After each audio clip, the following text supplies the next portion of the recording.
Ok, ya casi llegamos al concepto de continuidad, que es muy importante, pero aún seguimos en los límites. Así que vamos a ver el teorema 2.1.12. Supóngase que f de x es menor o igual que g de x. Esto se puede ver así como, sabemos que son elementos de la recta vertical.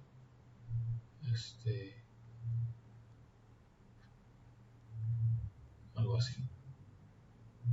Aquí están los x positivos. Acá están los y. Para todos los valores suficientemente cercanos a x0, si f de x tiende a L y g de x tiende a M, cuando x tiende a x0, entonces el límite también va a ser menor o igual a M. L va a ser menor o igual a M.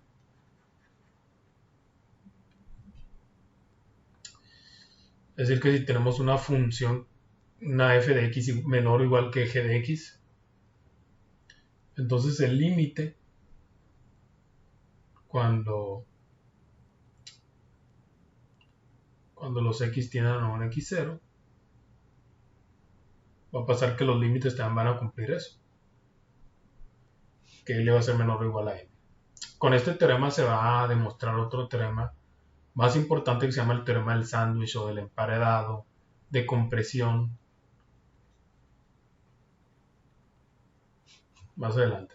La demostración de este teorema es que si phi de x es igual a g de x menos f de x, entonces phi de x es positivo. ¿Por qué?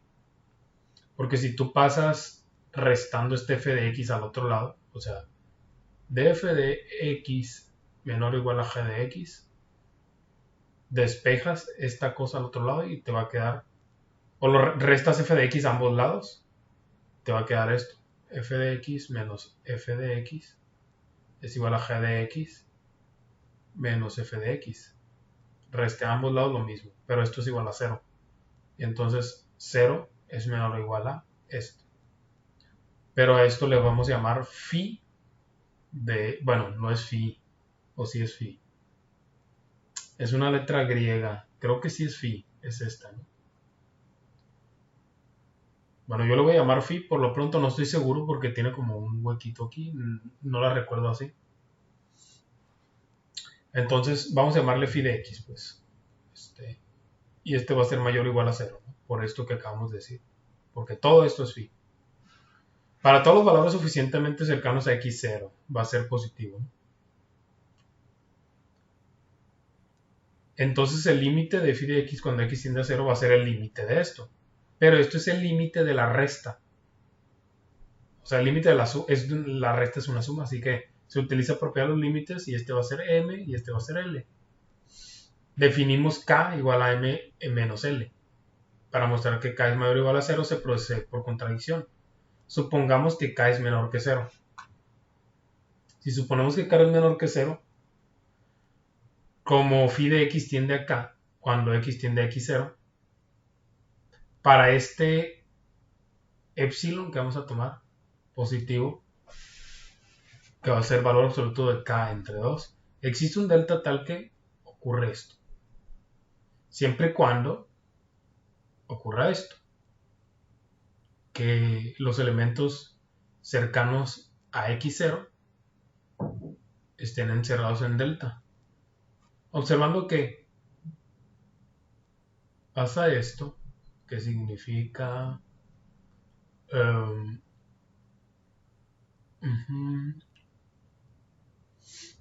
esto es mayor o igual a, ok, se utilizó la desigualdad del triángulo. Bueno, un corolario de la desigualdad del triángulo. En la desigualdad del triángulo, el corolario, si no me equivoco, dice esto. Que si tienes esto, esto va a ser mayor o igual a el valor absoluto de x menos el valor absoluto de y. Si no me equivoco, eso dice la propiedad, es la que se está utilizando ahí. Pero para no errar, voy a omitirla.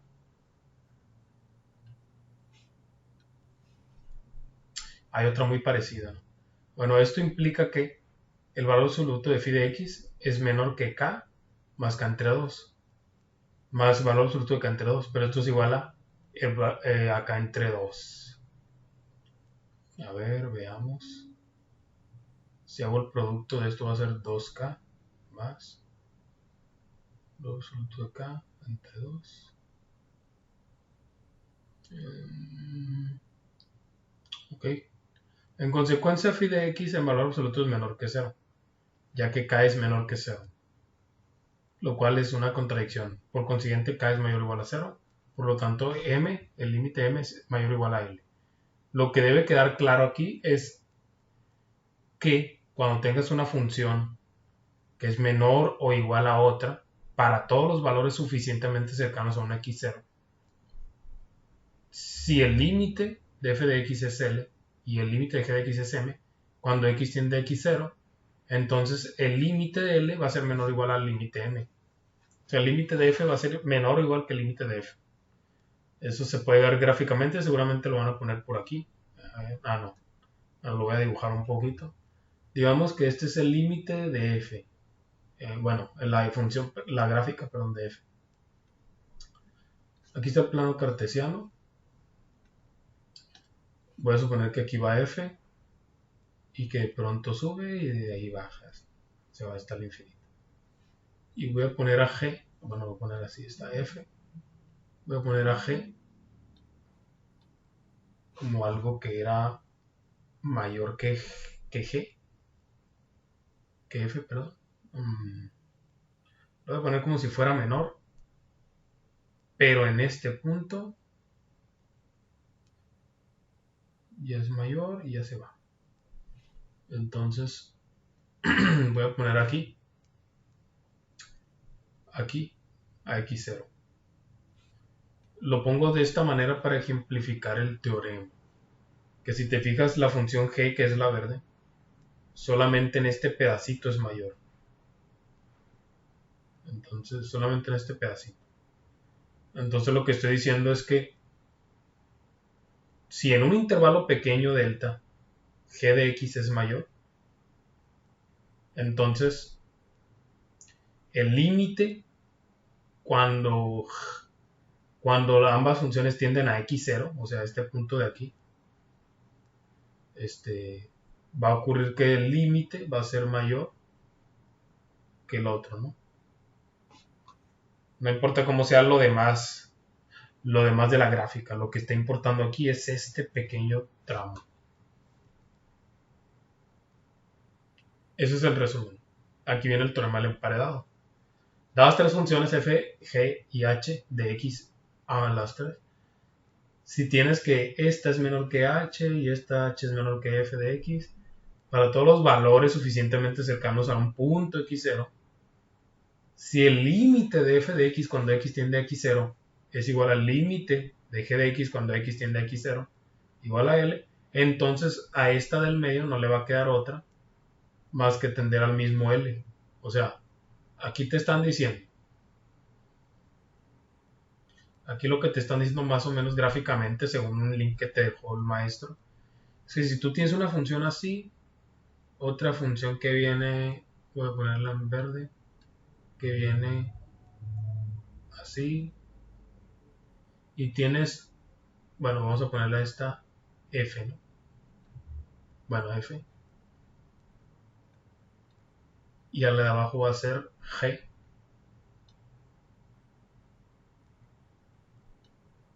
Esto es g, y h pasa por el medio de ellas, vamos a suponer la morada, ¿no?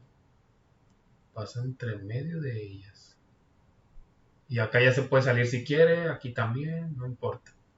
Pero en ese punto, aquí, vamos a llamarle x0, aquí en el dominio. Cuando x se aproxima a x0, o sea, este punto por un intervalo delta, cuando estamos cerrando este intervalo, o lo estamos haciendo más pequeño, más chiquito, se acerca a x0, entonces el límite de f va a ser L, el límite de g también es L. ¿Qué límite va a ser el de la función que está aquí, la morada? Pues L. Por eso se llama del sándwich, porque es como si estuviera en el medio del límite de las dos ahí, en ese intervalo delta. Y de eso se trata. La demostración es trivial. usando la definición del límite de G y de F, tienes esto. Utilizas un truco algebraico. De hecho, aquí le hicieron de otra manera. Yo la haría. A ver si le hicieron como yo la haría. Bueno, la manera tradicional de hacer esto es tomar, sabemos esto, y luego se decía que, a ver, no. Sabíamos esto, G de X es menor o igual a L de, ¿era L? No, H de X menor o igual a F de X. Luego, sabemos que podemos restarle a ver,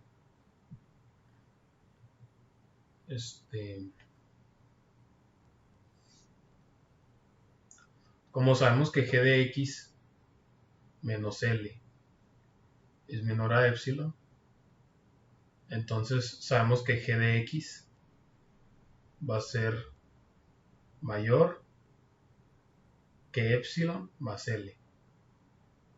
Y como sabemos también lo mismo para F menos L, entonces F de X va a ser menor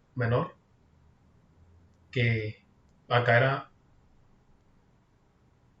menos epsilon, ¿no? Y acá era epsilon más L. Aquí está epsilon más L y acá está menos epsilon más L.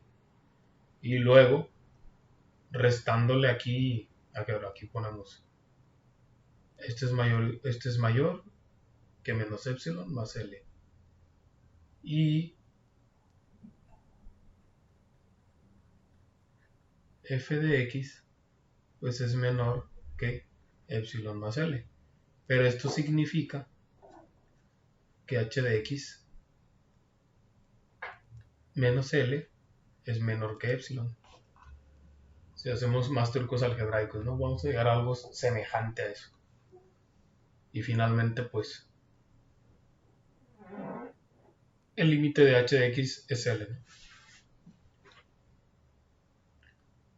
Entonces, corolario, un resultado inmediato. Para todo natural sin el cero, se tiene que el límite cuando X a la N, de X a la N, cuando X tiende a 0 es igual a 0. Aquí se debe utilizar el teorema del sándwich. Sabemos que X a la N es mayor o igual a 0. Para todo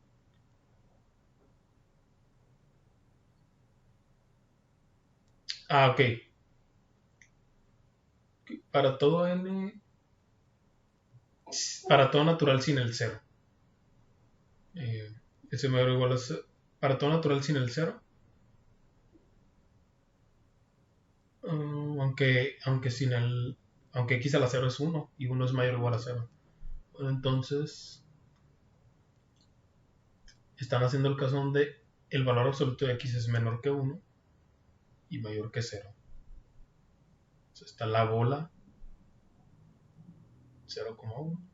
Están este tipo de números. Aquí tengo el 0, no toca el 0.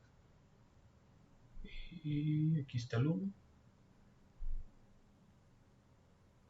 Pero, como es el valor absoluto de x, también va a incluir a los que vienen del menos 1 y hasta el 0. Si no me equivoco, así es como se hace esta parte. Además, el límite cuando x tiende a 0 de 0 es 0. Y el límite cuando x tiende a 0 es 0. Por lo tanto, el teorema de por teorema anterior del sándwich, el límite de este x a la n, cuando x tiende a 0 es 0. Lo que pasa es que dijimos, el límite de cuando x tiende a 0, es 0. Y el límite de cuando x tiende a 0, pues es 0. Y por el teorema del sándwich, lo que está aquí adentro, que es este, pues su límite cuando x tiende a 0 va a ser 0. Que va en el medio de las dos. Ahora empezamos con el concepto de continuidad. La continuidad es una de las propiedades más importantes que tienen algunas funciones.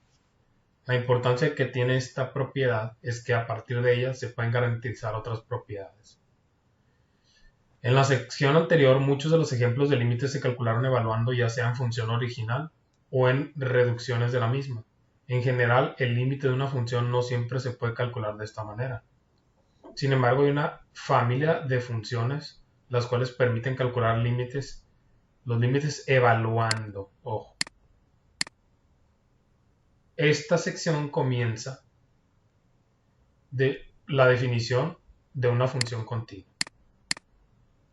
¿Ok? Se pueden calcular evaluando. Es decir que solamente sustituyendo x. Cuando tienes una función continua, basta con sustituir x para saber que es continua. Intuitivamente, la gráfica de una función continua se puede dibujar sin despegar el lápiz, es decir, algo así.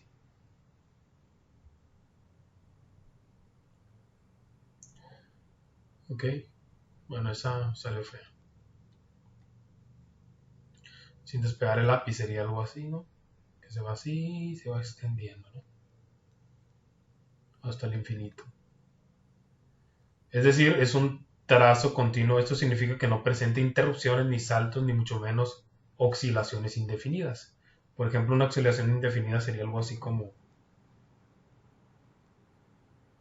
Es como la función seno de 1 entre x. Esa función tiene oscilaciones muy feas, indefinidas.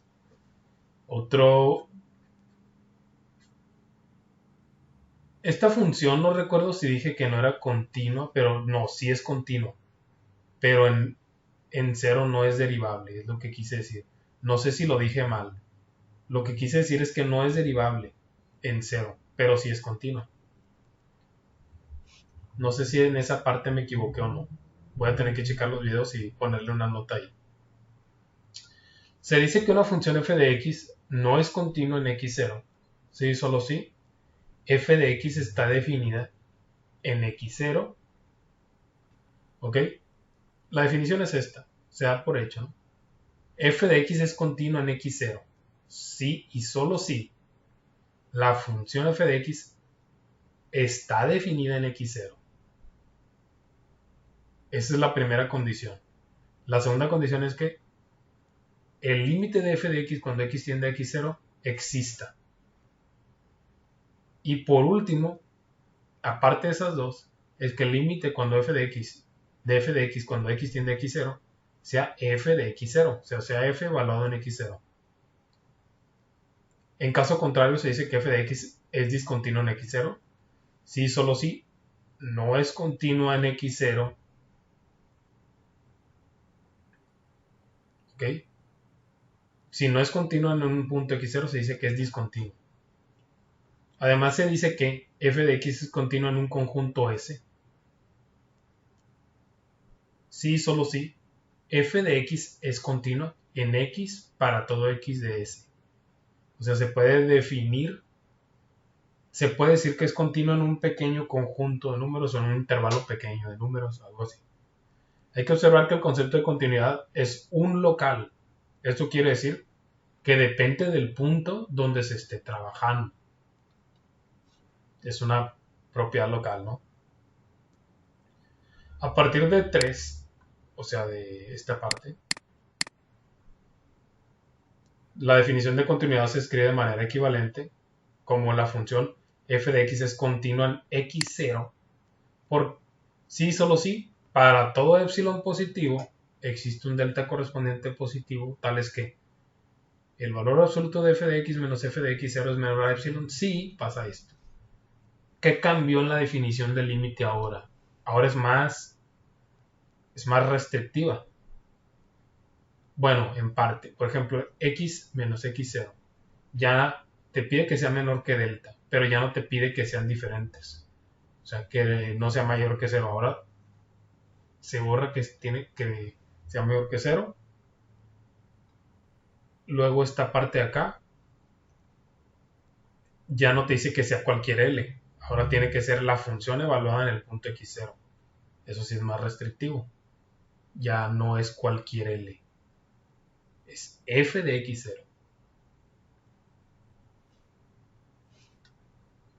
Eso es lo que cambia.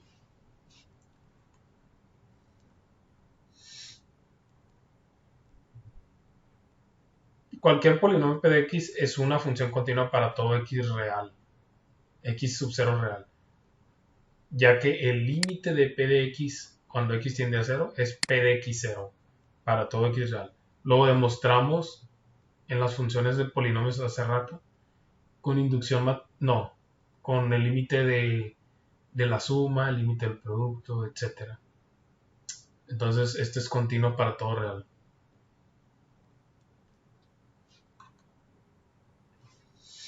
El polinomio p de x es continuo en R, este polinomio. Cuando f de x es discontinuo en x0, significa que al menos una de las condiciones de la definición de continuidad no se cumple. De manera más clara se tiene que una de estas tres cosas, si dices que no es continuo. Que f de x no existe, esté definida en x0. Es decir, tiene un pequeñito salto aquí. No existe. Es decir, si en un punto, aquí no va a ser continuo, ¿no? Que en estos casos se puede redefinir, porque solo es un puntito ahí alrededor de ahí en la gráfica. O sea, viene así esta parte, tiene un pequeño puntito y así. Pero cuando es de otras maneras, así como que viene así la gráfica y de pronto hay un enorme salto así, que tiene todo esto, como en el siguiente caso que está aquí, ya no se puede definir tan fácilmente. Que el límite de f de x cuando x tiende a x0 no exista.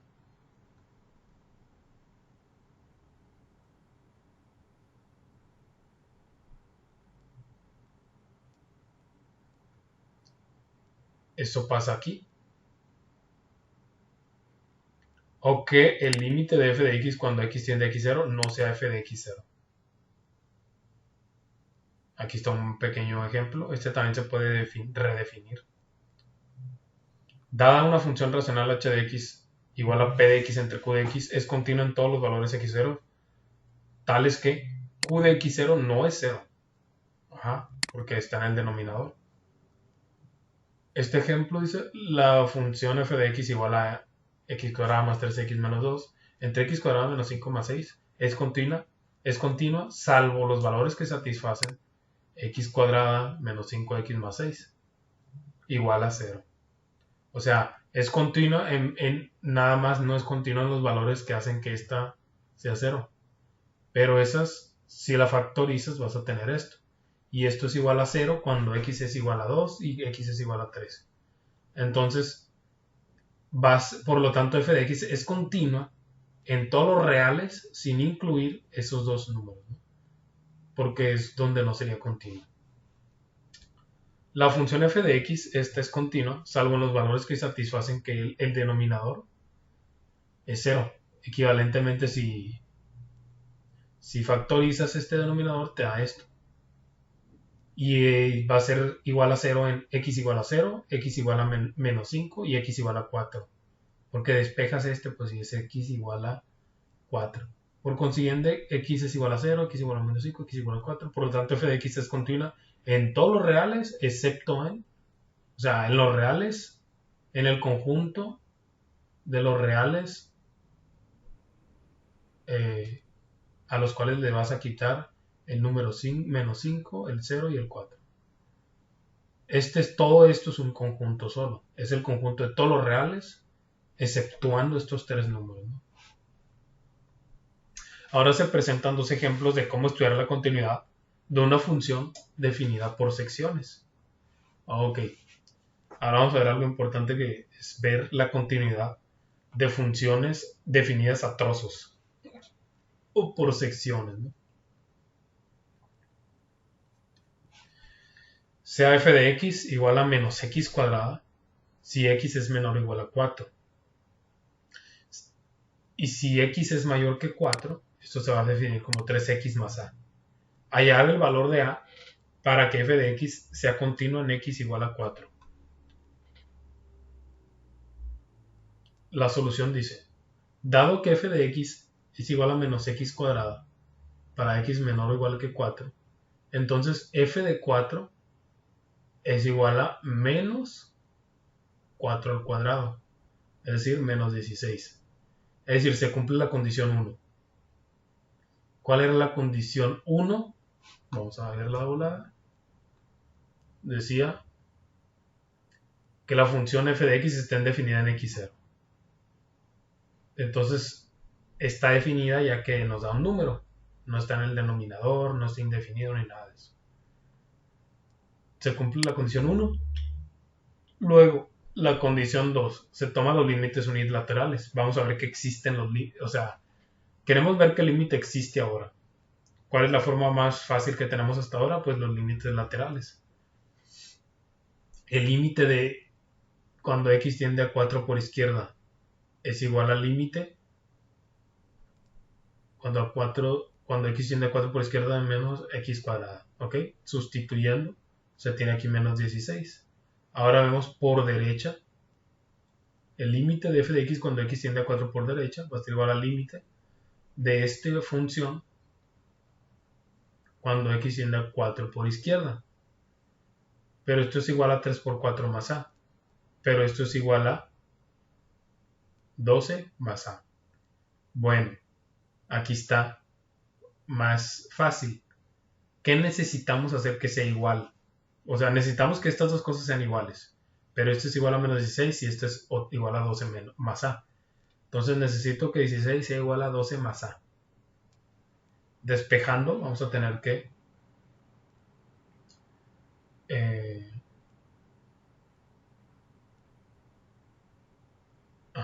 que a va a ser igual a menos 16 menos 12. Y esto va a ser igual a, bueno, sí, menos 28. Necesito que a valga menos 28. Aquí está. Entonces, para a igual a menos 28, los límites son iguales y por lo tanto el límite existiría. Faltaba la tercera condición, ya se tiene.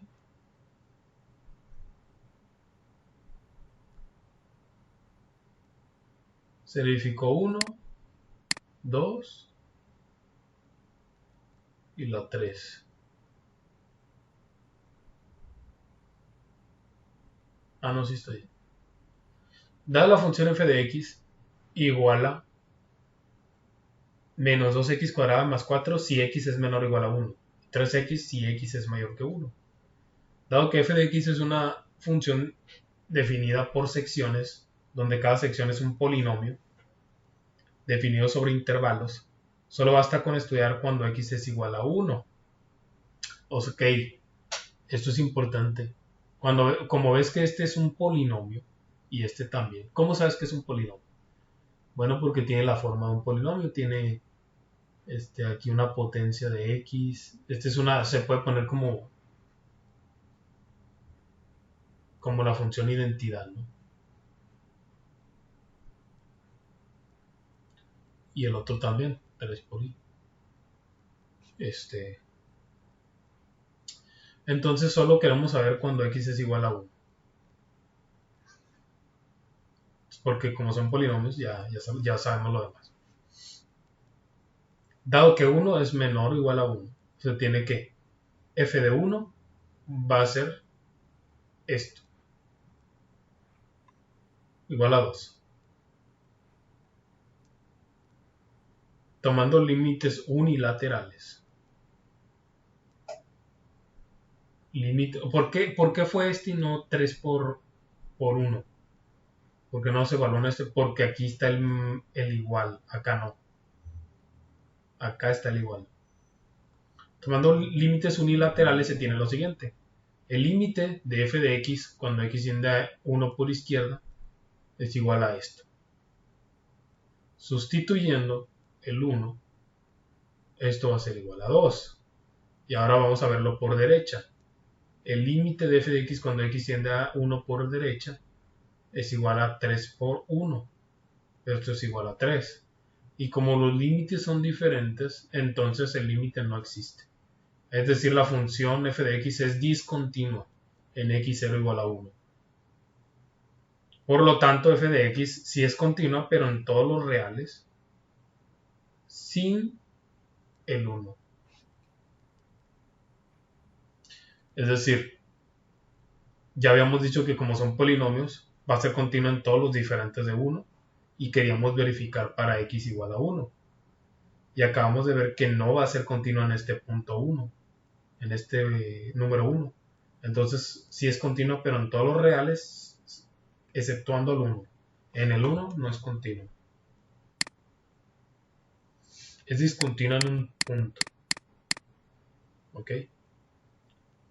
Propiedades de la continuidad. En esta sección se presentan algunas propiedades de las funciones continuas. Se comienza presentando la relación entre las funciones continuas y las operaciones algebraicas de las funciones. Es casi lo mismo, ¿no? Si f y g son continuos, si f y g de x son continuos en x0, entonces la suma de ellas es continua en x0. Lo mismo para la resta, que la resta es una suma. Si f y g son continuos, f por g de x es continuo en x0. Y lo mismo para la división, cuando g de x 0 no es 0. Y se hace la demostración, ¿no? Ya que f y g son continuos, el límite es esto, ¿no? Se tiene esto resultado por los límites. Y pues, por 1 y por 2, dice, se tiene que, pues la suma, va a ser la suma de las funciones evaluadas en x0, y eso es f más g, o más menos g, de x0. Ahí ya se tiene que es continua la suma. Y análogamente lo demás, ¿no? Todo esto es análogo trivial, ya que lo que hace todo el trabajo es la hipótesis. ¿Cuál es la hipótesis? Que estas dos son continuas. Y que estas dos sean continuas ya nos dice mucho, nos dice todo esto. De lo anterior queda demostrado el teorema. Listo. Ahora se presenta la relación que hay entre el concepto de continuidad y la composición de funciones. Supóngase que f de x es continua en x0 y que g de x es continua en f de x0. Entonces g de f de x es continua en x0. ¿Ok? Para mostrar este resultado utiliza la relación que hay entre el límite de una función y la composición de funciones. Alexa, aquí tienes el Alexa, recordatorio. Detente. Ok. Puse pausa un momento y acabo de volver. Voy a volver a leer. Para mostrar este resultado se utiliza la relación que hay entre el límite de una función y la composición de funciones. Como f de x es continua en x0 implica que, cuando estamos demostrando, recordemos que supongamos que sabemos que f de x es continua en x0. Esto es lo que sabemos. Y que g de x es continua en f de x0. Y queremos demostrar esto.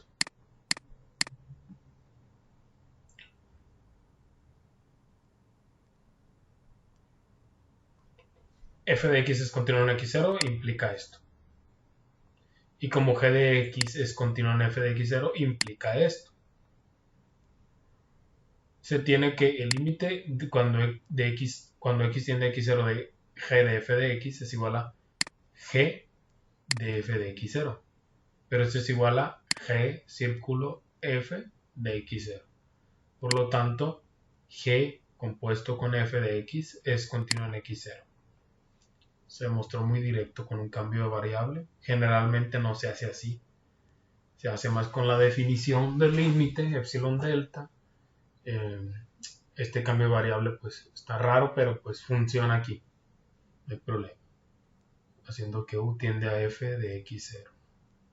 Aquí. Y listo. Ejemplo, la función h de x igual a 2 por el cubo de x cuadrado más 5 es continua en todo real, ya que h de x es la composición de funciones de estas dos. Entonces la composición de funciones continuas es continua. Cuando f de x está definida en un intervalo abierto a, b, hay que recordar que f de x es continua en a, b, sí y solo si f de x es continua en x para todo x de a, b.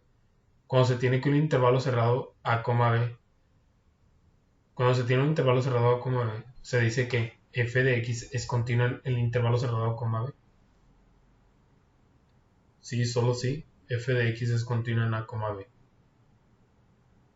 El límite de f de x cuando x tiende a por la derecha es f de a.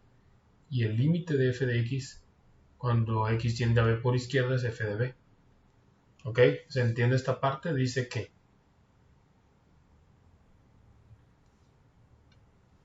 te está diciendo cuándo es continuo, que cuándo es continuo un intervalo abierto. Cuando ocurre que f de x es continua en x para todo x de a, b. Esa es la continuidad de un intervalo abierto a, b. Se necesita que x sea continua. F de x es continua en x para todo x de a, b. Pero para un intervalo cerrado tiene que ocurrir que es continua también en a, b. O sea, ocurre esto y aparte ocurre esta otra condición. Que cuando estás adentro del intervalo, si te acercas por izquierda acá, si te acercas por derecha, por acá, tiene que dar A. Y si te acercas por izquierda, tiene que dar B.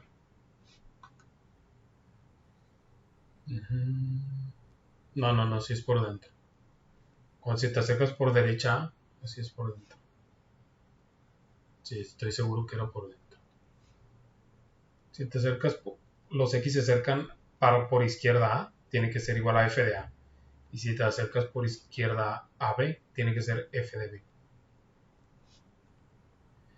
El siguiente resultado presenta como hipótesis la continuidad de la función un punto, sin embargo, de la función un punto. Está como mal escrito esta parte, ¿verdad? El siguiente resultado presenta como hipótesis la continuidad de la función un punto. Ha de ser en un punto. Sin embargo, la conclusión muestra el comportamiento de la función en un intervalo que contiene a dicho punto.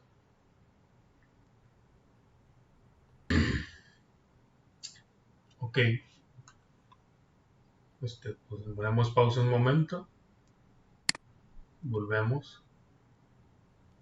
Proposición 2.2.4. Supongamos que f de x es continua en x0. Si f de x0 es positivo, existe y es positivo. No. Si f de x0 es positivo, existe un delta positivo tal que para todo x satisface que en un intervalo delta pequeño, o sea, x menos x0 menor que delta, implica que f de x es igual a 0. Lo que está tratando de decir gráficamente, a ver, vamos a ver si viene gráficamente aquí, es que si f de x es continua en x0, a ver, vamos a ver. Ok, acá arriba. Si f de x es continua en x0, vamos a poner aquí x0 en el dominio. Aquí vamos a tener una función así, digamos.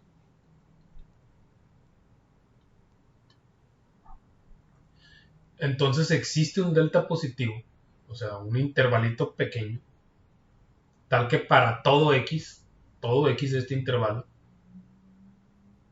satisface que sea, que satisface que este intervalito pequeño delta, todos estos f de x de aquí van a ser positivos, ¿no? En este intervalito al menos. En los demás, quién sabe. No se sabe si acá o acá no. Pero si f de x0 es positivo, hay un intervalito delta en el que la función es positiva. Eso es lo que trata de decir. Y la demostración está dicha por que dice que dado f de x que es continuo en x0, entonces por definición de continuidad para cada epsilon positivo existe un delta positivo tal que ocurre esto cuando pasa esto. O sea, esto implica esto. Que si x menos x0 en valor absoluto es menor a delta, esta bolita. Entonces, en particular, cuando epsilon es igual a f de x0 positivo, existe delta positivo tal que f de x menos f de x0 en valor absoluto es menor que f de x0, porque este es epsilon. En particular, si el valor absoluto de x menos x0 es menor a delta, o sea, cuando pasa esto de acá.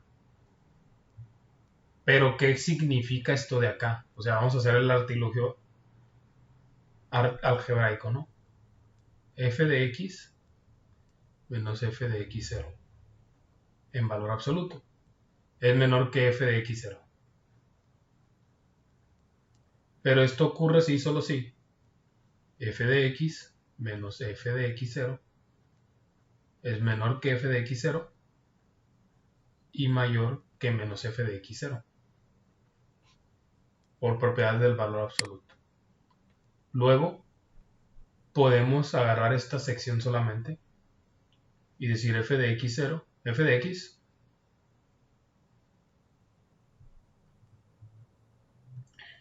ok. Bueno, mejor dicho, agarramos la otra. Vamos a agarrar esta otra. Esta es la que puse de verde. Lo que queremos saber es que es positivo, entonces vamos a agarrar la verde, ¿no? ¿Qué pasa si... ¿Qué pasa si...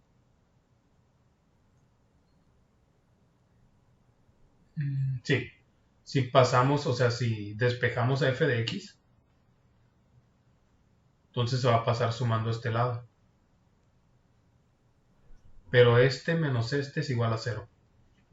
Entonces tenemos que f de x es mayor que 0. Y ya quedó lo que queríamos demostrar. ¿Ok? Entonces cuando tengas una... Cuando f de x sea continua en x0 y aparte, si f de x0 es positivo, hay un pequeño intervalito en el cual la función es positiva en más puntitos. En todo el intervalito. Corolario. Supóngase que f de x es continuo en x0. Ok. Si f de x0 es negativo, también lo mismo va a existir un intervalito pequeño delta que satisface que adentro de ese intervalito va a implicar que los elementos de la función, los demás, son negativos. Si es continuo en un punto y aparte la función es negativa, en ese intervalito delta los elementos van a ser negativos. Se demuestra muy análogamente, pero haciendo f de menos x, menos f de x. Los siguientes resultados presentan algunas propiedades que tienen las funciones continuas, definidas en intervalos cerrados, sobre intervalos cerrados. Esto requiere la utilización del axioma de completez de los números reales. Estos se llaman propiedades globales, teoremas fuertes, etc. Al parecer sí están demostrándolos. Estas demostraciones a veces no son tan triviales para algunos casos, en los teoremas fuertes, pero me imagino que algunos ni la van a demostrar. Pero bueno, vamos a leerlo rapidito. Teorema 2.2.6. Supóngase que f de x es continua en todo el intervalo AB. Cerrado. Ojo, es cerrado. y acotado, ¿no? Es un conjunto compacto. Si f de a es menor que 0, o sea, es negativo, y f de e es positivo, es decir, lo que te está diciendo es que si tienes la gráfica así, aquí está A, aquí está B, si en este punto A la gráfica pasa por acá, es continua, y en f de b está acá arriba del x horizontal, del eje horizontal x, es decir, es positivo, entonces existe un c en a, b, o sea, existe un c aquí, tal que f de c es igual a 0. En este caso es este pedazo de aquí, el que toca la intersección de la curva con el eje horizontal va a ser nuestro c. Te está diciendo que existe un c en este intervalo a, b, tal que f de c es 0, está en el eje horizontal. ¿Ok? Entonces te está diciendo prácticamente que si tu función, si un valor de la función es positivo y el otro es negativo, es decir, cuando decimos que f de x es positivo está arriba del eje horizontal, cuando decimos que f de x es negativo está abajo del eje horizontal, y si aparte es continua no se despega en ningún punto, es decir que el punto negativo va a tocar al positivo por la gráfica, ¿sí? Entonces tiene que tocar al eje horizontal en un punto, es lo que te está diciendo. La demostración es la siguiente. Vamos a leerla un poco o quizá no las vamos a saltar por lo pronto. Voy a pausar el video, la voy a checar y decidiré eso. Ok, sí lo voy a leer. Aquí se tiene una representación gráfica, si había. Dice que si aquí está f de a, o sea, está en este... Bueno, este punto de aquí no es f de a. Este punto de aquí en realidad es el par a, f de a. Es un par ordenado, es un punto. El f de a está aquí. En realidad este punto de aquí es 0, f de a. Y este punto de aquí es b, 0. Este de aquí es b, f de b. Pero lo que te está diciendo en realidad el teorema, decíamos, es que si acá está arriba del eje horizontal x, ¿no? El eje horizontal x representa para las f el 0. Porque aquí está el 0, 0. Entonces si acá está arriba del eje horizontal y la función viene así bajando, bajando, aquí toca el eje horizontal y abajo del eje horizontal ya empiezan los negativos para los f. Si tiene una parte negativa y una parte positiva y aparte es continua, en algún punto o más puntos tiene que tocar al eje horizontal, es decir que f de c es igual a 0. Entonces vamos a leer la demostración, que no está tan difícil en realidad. Bueno, la voy a leer al final. Voy a continuar y la leo al final. Ya se entendió la idea al cabo de esta gráfica. Corolario. Supóngase que f de x es continua en a, b cerrado. Si f de a es positivo y f de b es negativo, entonces existe un c tal que f de c es igual a 0. Esto es totalmente análogo. Te está diciendo al revés ahora. Si a está arriba del eje horizontal, perdón, f de a está. Bueno, a, f de a. A, f de a está arriba del eje horizontal. Y b, f de b está abajo. Vamos a suponer que es este punto. Y es continua, entonces... bueno, salió feo. Y aparte es continua, o sea... Salió otra fea otra vez. Pero bueno, supongo que es bonito. Entonces tiene que tocar el eje horizontal. Es lo mismo, pero al revés. Supóngase que f de x es continua en a, b. Si f de a es menor que un y cualquiera, ya no es 0, y f de b es mayor que y, entonces existe un c en a, b, tal que f de c es igual a y. Ya lo están generalizando un poco más. Ya no están dando solamente el eje horizontal, ahora están dando un Y, un Y en general.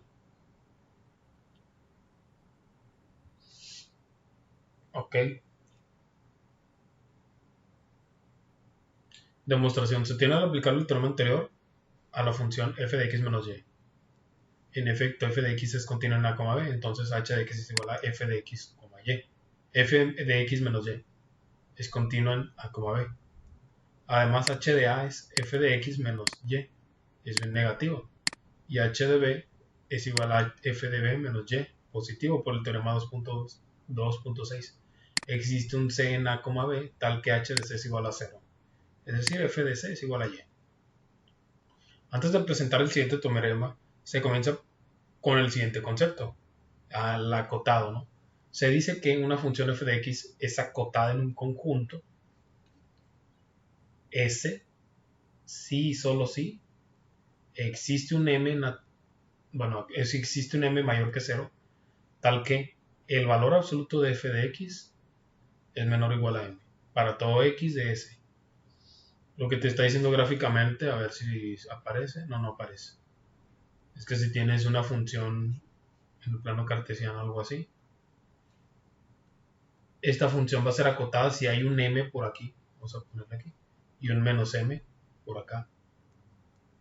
Tal que hay dos rectas que la recta m, así, está encerrando esa función para todos sus números, ¿no? No se sale de esas dos. Entonces eso significa que es acotada. Si f de x es continuo en x0, si f de x es continuo en x0, entonces existe un delta positivo tal que f de x es continua en este intervalo. Repito, si f de x es continua en el punto x0, 0,x0, entonces existe x0,0, mejor dicho. Entonces existe un delta positivo tal que f de x es continua. Lo que te está diciendo esto es que si f de x es continuo en un puntito, entonces existe un intervalo pequeño, delta, en el dominio, para el cual la función va a ser continua en ese intervalo. X0 más delta y x0 menos delta. O sea, va a ser un intervalito. Si es continuo en este punto, existe un intervalito a fuerzas en donde va a ser continua. No importa qué tan pequeño sea, pero va a ser continua en un intervalo pequeño. Por definición de continuidad, para epsilon positivo, existe un delta positivo, tal que sucede esto cuando pasa esto. Observando que, por corolario de la desigualdad del triángulo, otra vez, podemos hacer que este sea mayor o igual que el valor absoluto de f de x menos el valor absoluto de f de x0. Y esto implica que si despejas el valor absoluto de f de x, esto va a ser menor que epsilon más el valor absoluto de f de x, 0. Es decir, aquí hay un intervalito pequeño. El resultado se obtiene tomando m igual a este epsilon más valor absoluto de x0. Y ahí está acotado por esta parte. Es decir, está acotado. Es continua.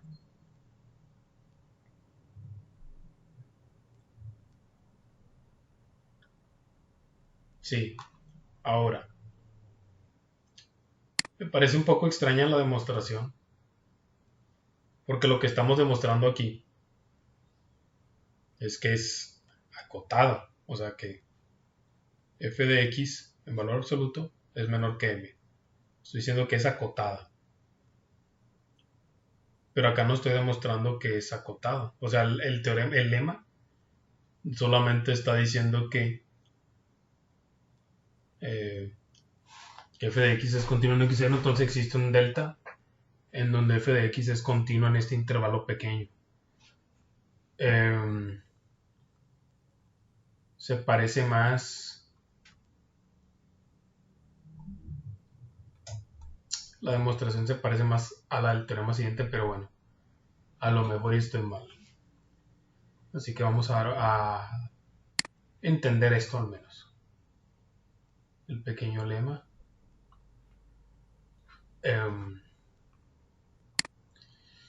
Si f de x es continuo en a, b, entonces existe un menos m positivo tal que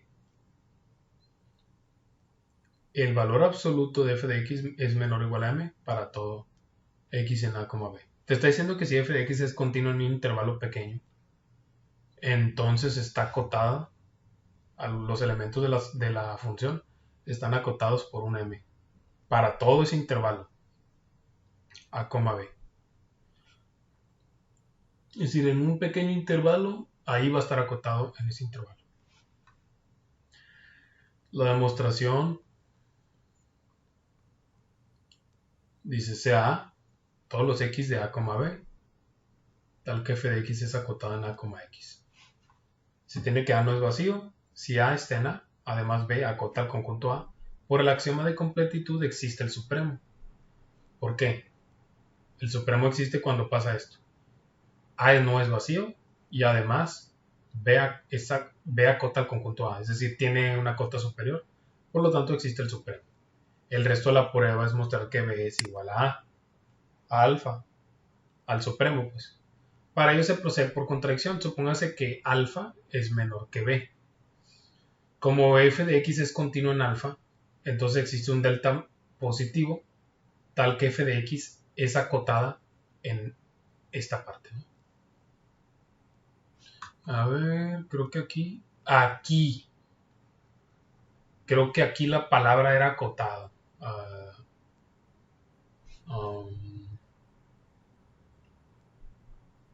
Creo, a ver si no estoy mal. Es acotado.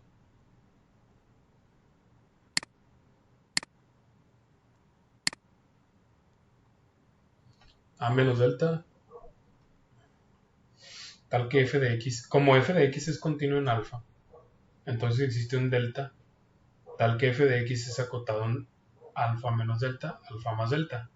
Así que alfa es la cota superior de a. Entonces, dado x0, tal que x0 está entre alfa y alfa menos delta, se tiene que f de x es acotada en a, x0. Ahora tomando x1 tal que x1 está entre alfa y alfa más delta, entonces f de x también es acotada en ese intervalo, lo que contradice el hecho de que alfa es igual al supremo de a.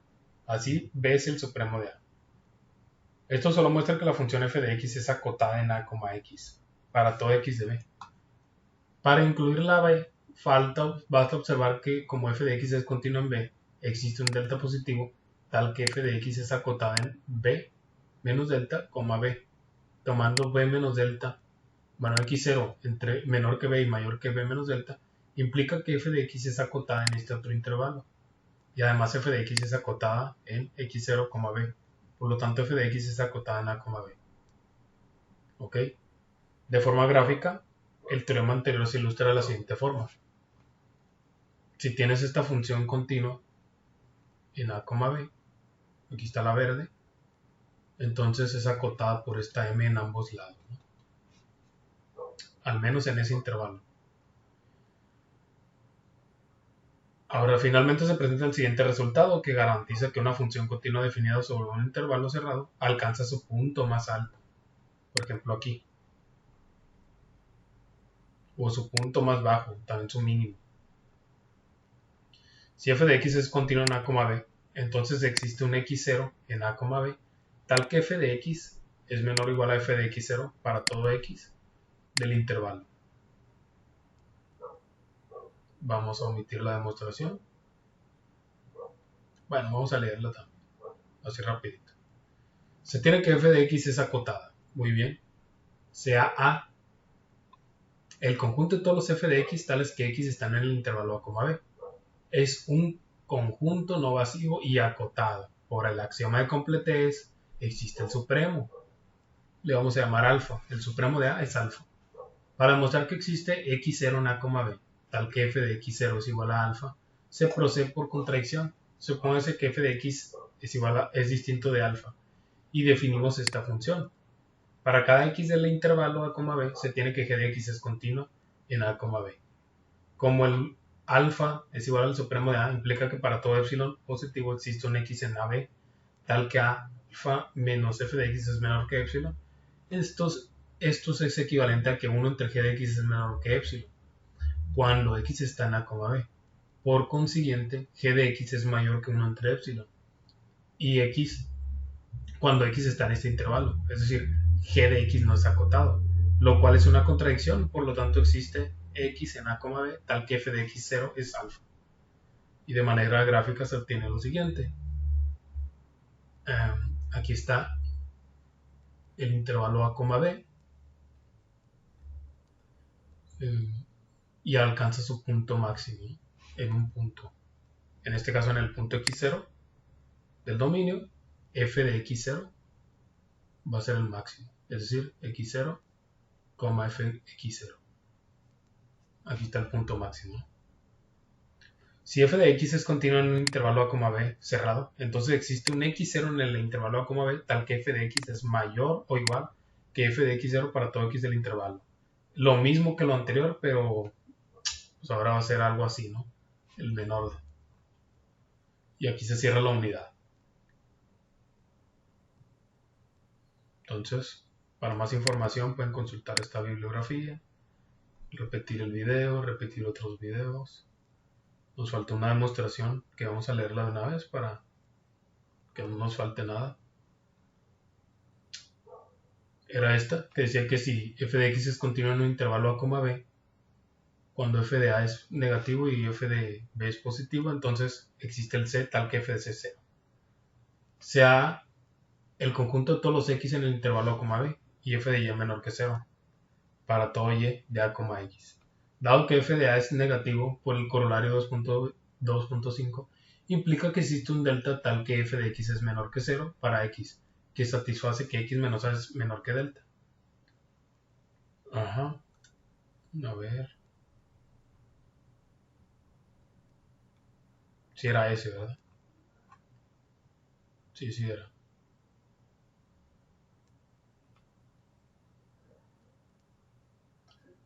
Esto garantiza que alfa es distinto a vacío, y de manera similar como f de b es positivo, por una proposición, delta es positivo, tal que f de x es positivo para todo x, que satisface esto. Porque el siguiente A es no vacío, es un conjunto cotado superiormente. Por el axioma de completex existe el supremo, que lo vamos a anotar como C. Ahora se demostrará que C también el f de C es 0. Para ello se procede por contradicción. Supóngase que f de C es menor que 0. Por corolario, existe un delta tal que f de x es menor que 0. Para todo x satisface que el valor absoluto de x menos c es menor a 0. Equivalentemente, x es entre delta más c y entre c menos delta. Así tomando y que es mayor que c, pero menor que c más delta, se tiene que f de y es menor que 0. Lo que contradice el hecho de que c sea el supremo de a. De manera análoga, supóngase que f de c es positivo y por la proposición existe un delta tal que f de x es positivo para todo x que satisface lo siguiente. Equivalentemente pasa esto y tomando y entre c menos delta y c, se tiene que f de y es positivo, lo que contradice el hecho de que c sea el supremo de a. Por lo tanto, f de c es positivo. Y ahí me despido. Vamos a continuar con las tareas.